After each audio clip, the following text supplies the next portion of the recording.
The humanities are what makes us what we are. I'm not an academic, but I benefit all the time from what academics are thinking and doing in the area of humanities.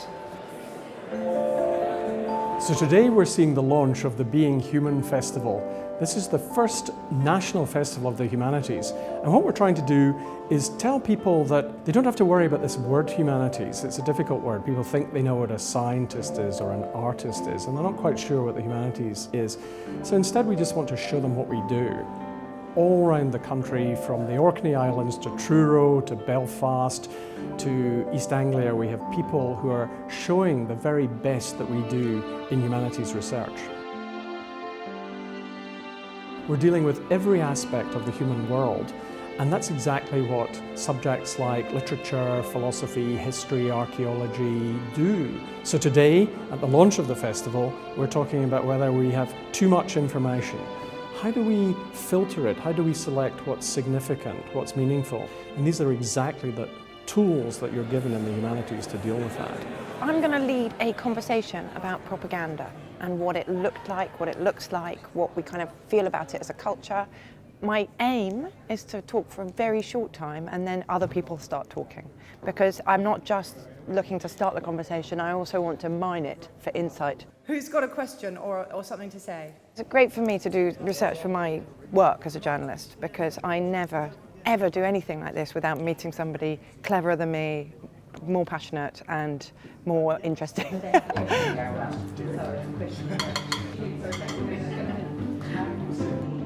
One of our events is an Ahrc large grant project called Rethinking the Census. Now here's an obvious example of where you need scientists and humanities researchers, in this case philosophers, to work together. The day is about reminding you that senses are not functioning by themselves, but rather together in concert. We have activities ranging from a demonstration with an engineer who can sizzle your tongue to stimulate the sense of citrus. Some of the other tables will show you that, in fact, smell contributes most of what we call flavor perception. We have various experiments and live demonstrations showing you that, in fact, the way your food is laid out, or in fact the context of the meal, the room you're in, or in fact the sounds that are being played very much affect the way you perceive flavor of the dish in front of you. You'll find a lot of my philosophy colleagues seated next to scientists, and they will be talking to people today about experiments that they have chosen to run together, and because of dialogue that they've had at workshops and seminars. So we really are in an organic process of finding out questions that are common to both of us. One of the objectives of the Ahrc is to ensure that a broad public engage with humanities research. So this festival, I think, is a great way to open up humanities research to a broader audience, to provide a space where people can think about it, but also come in and engage with it. When I tell people that we're studying chickens, their natural response is to go, ha, ha, ha, ha. What we're interested in, though, is looking at where did chickens come from? Because although nobody pays any attention to them, no one knows anything about chickens either. You know, where were they domesticated? Why were they domesticated? How did they spread around the world? These are things that we don't know the answers to. So our project is trying to investigate all of these different strands. So today we are taking over Vindolanda Roman Museum.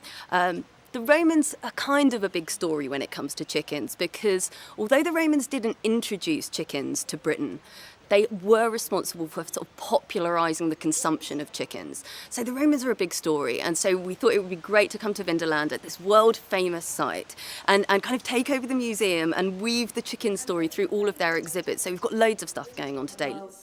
I think it's really important to share with a wider audience our passion for the 18th century and the things that we do at the university.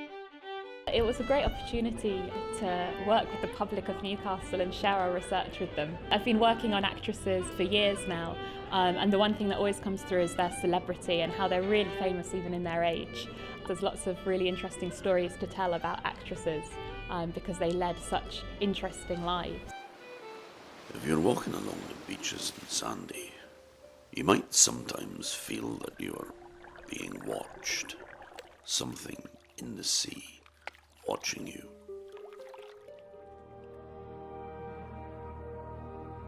We have musicologists from Goldsmiths working with psychologists and neuroscientists to look at our experience of listening to music.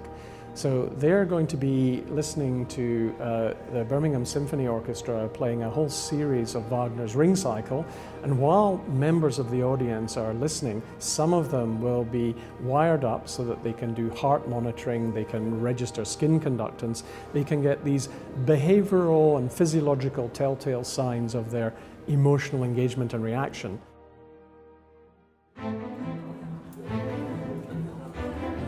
We run an archive at the Institute of Archaeology, and we're involved in a huge project to digitise the Victorian lantern slide collection of the university.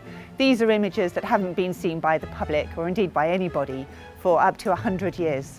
So what we thought we'd do this evening is put on a Victorian lantern slide performance with musical accompaniment, and we're going to be showing off some of our images, taking you on a trip from London to Constantinople and trying to recreate for you the sense of wonder that people would have felt in the Victorian period when they saw these images for the first time. It was one of those miserable days in 1880s Oxford.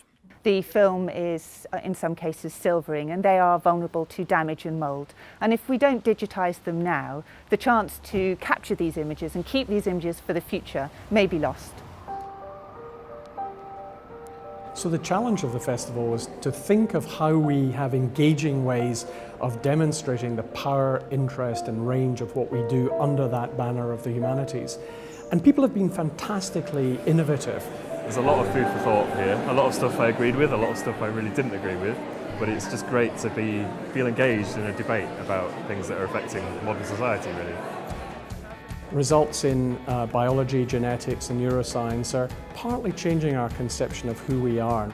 It's not just that the scientists are working away on that question, but they're also calling on their colleagues in philosophy, in other parts of the humanities to say, we need some context, we need some understanding. Are we able to learn how to understand the future through the past? And for that you need the kind of scholars and the kind of interpreters that we have in the humanities.